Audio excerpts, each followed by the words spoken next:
Yeah. Question was, when's the last Scottish team that was in Raya? I was certain team in the league. 86, wasn't it? Aberdeen. 85. 85, Aberdeen. Yeah.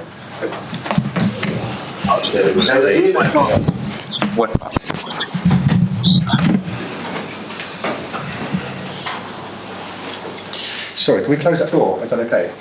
Yeah, it is. Thank you, James. Thank you. Good afternoon, everyone. Hope everyone's well. We'll kick off with the usual as live section, then go into 10:30 tonight.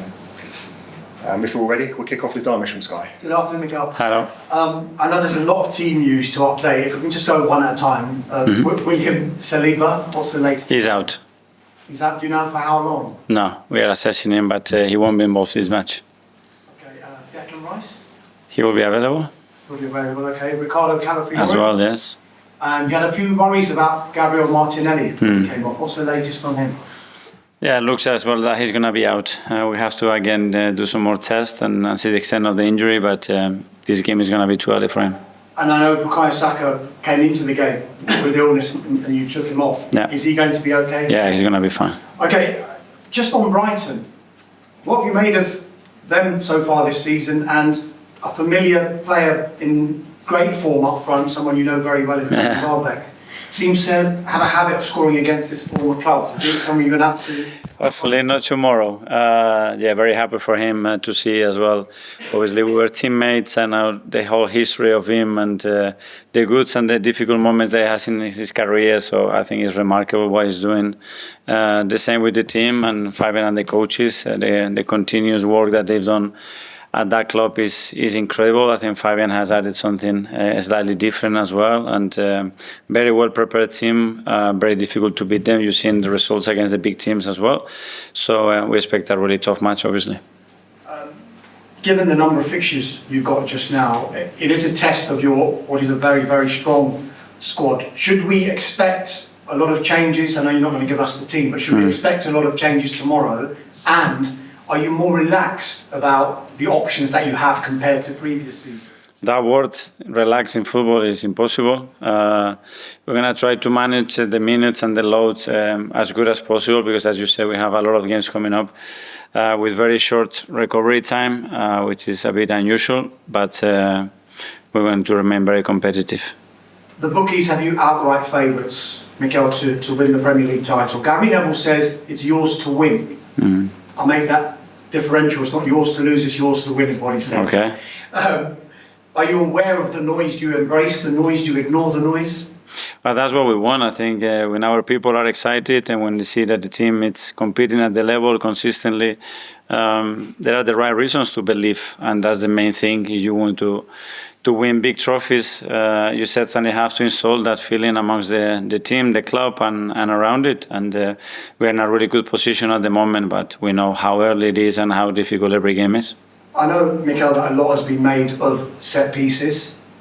It was another set piece that provided the winner on Sunday. Some pundits and rival fans kind of looking down their nose on it, but there is a phrase that says imitation is the sincerest form of flattery. Do you almost feel like a trendsetter when it comes to this side of the game?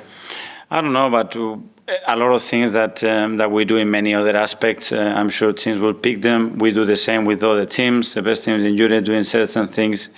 If we can gather information and then adapt it to your own team, if you find that this could help and be a way to win more football matches, more than welcome. That's the history of the human being. Thank you. Okay, Alex, BBC. Hi, Mikel. You've been working to increase the atmosphere and the connection with the fans. Have you been feeling that, and do you still want more?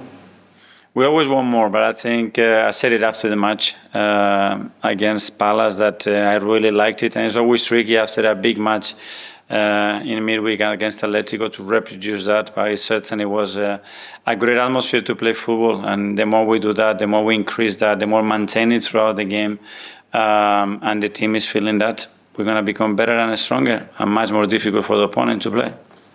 You have good squad depth this year after the summer signing, but probably one place you don't due to injuries is a direct replacement probably for Victor Gyökeres. Is he harder to rotate, and does he need some minutes out because of how much he's played?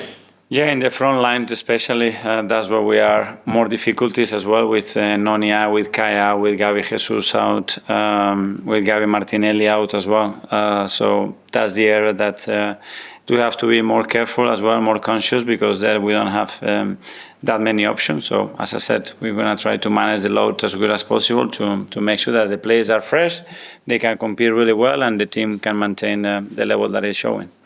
You're competing in 4 competitions this year. You're one of the favourites in most of them. Where does the Carabao Cup rank to you, and how important is it for you to go deep in the competition? Today, the most important one, because it's the game that we have tomorrow. It's a competition that we haven't won it for many years, and it has to start tomorrow. We have to do a great game in order to be able to beat a very good Brighton side. We know that, we are prepared for that, and we have to show it on the pitch. Simon Standard. Mikel, can I just ask you about Ben White, who's obviously had a difficult start to the season fitness-wise. Is he still sort of feeling the impact of the knee surgery he had last season? Has it been something else? What's been the issue for him fitness-wise? Yeah, he had a setback, and that hasn't helped. But I think in pre-season probably was our best player. I think he played every game, and he was in great form, and we need him, because when Ben is at the level that he can show, is a top player for us, a player that drives the team in a different way, gives us a different threat on that flank as well, and we need him at his best. It's sort of known now that he wants to play for England again. Do you feel he's got the time to break into Tuchel's squad before the World Cup, and are you eager to give him the opportunity to show Thomas why he should be picking him? Yeah, well, it's still a lot of months to go, and in football everything can change one way or the other, and if Ben wants to do that, if Thomas believes he's the right player to do so, I'm so happy for him. He will have here, I'm sure, a lot of minutes, a lot of opportunities, and obviously his background talks about himself in the best possible way to give him the chance to be there. Tom, Football London. Well, Mikel, just throw some stats at you. In the first 5 league games of the 2019-20 season before you arrived, Arsenal conceded 109 shots on goal, and 34 of those were on target. In your last 5 league games, you conceded 33 shots on goal with just 7 on target. That's a massive change over the course of your tenure. Was that here, if you kind of identified when you first arrived, as the best of the change? Well, yes, because I think we discussed the other day about the very close relationship between keeping clean sheet or not conceding goals and winning major trophies, and that's a foundation that we are building over the last 3 years, I think, and we need to continue to do that. And tomorrow, again, in competitions that you are in or out, you know how crucial that is. And I'm alluded to people perhaps looking down their noses at the idea of set pieces. I just wanted to run a quote by you. The quote from this person reads as follows. I love the quote from Michael Richards when he says, when Arsenal does something, everyone has something to say. This is true. This is the reality. Do you know who said that quote? No. That was Granit Xhaka back in 2022. Do you think he's right? Is it when Arsenal do something, everyone has something to say? I don't know. I don't take it...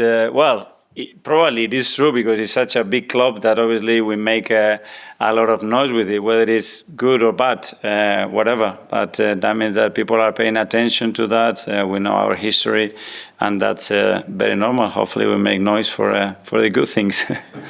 James, Athletic. Hi, Mikel. Hi. We saw a little bit of Piero Hincapie at the end of the game, at the weekend. Arsenal fans will be looking forward to seeing more of him. He's obviously a really versatile player. He's played different positions in different systems. How do you envision his role in your team, and do you see him more as a central defender or maybe a fullback? Both, I think, and he's a warrior. He's gonna bring such intensity, physicality, emotion to the team as well. His quality on the ball is a player that is super keen. Can play inside, can play on wide position. He's done it, as you said, in different ways. And now we need to get him up to speed because the moment that physically he's at his best, he's going to raise the level. Right. Another player in the squad who might be hoping to feature tomorrow, Nwaneri. Last season, a lot of his football, I guess due to injuries, came in the wide positions on the right-hand side. This season, most of what we've seen from him has been in the centre. I just wondered, is that something that's been instigated by you, by the player? Is that a choice for his development? What can you say to explain this kind of change for him? A bit of everything. At the end, the context of Bukayo's injuries and not having a replacement as well opened that opportunity for him to break in and have a lot of minutes at his age. And now that he's more settled, he's more stable, more mature, we see him a lot playing inside in both positions. That's where his biggest threat is. That's where I think he feels most comfortable as well, and he can connect better with teams. But doesn't mean that he cannot play wide. He can do it still, but I think now we need to start developing more in one position. James, ESPN. Hi, Mikel. Hi. I'll ask you about Kepa. Yeah. If he plays tomorrow, I'm guessing you won't tell us if he will play tomorrow. I know that's it. If he does, it'll only be his second game. I just wondered how did you tell the goalkeepers how it would work this season? Is David? I mean, I would suggest he is probably first choice David Raya. Is that what you told them? Is David Raya first choice and Kepa's competing?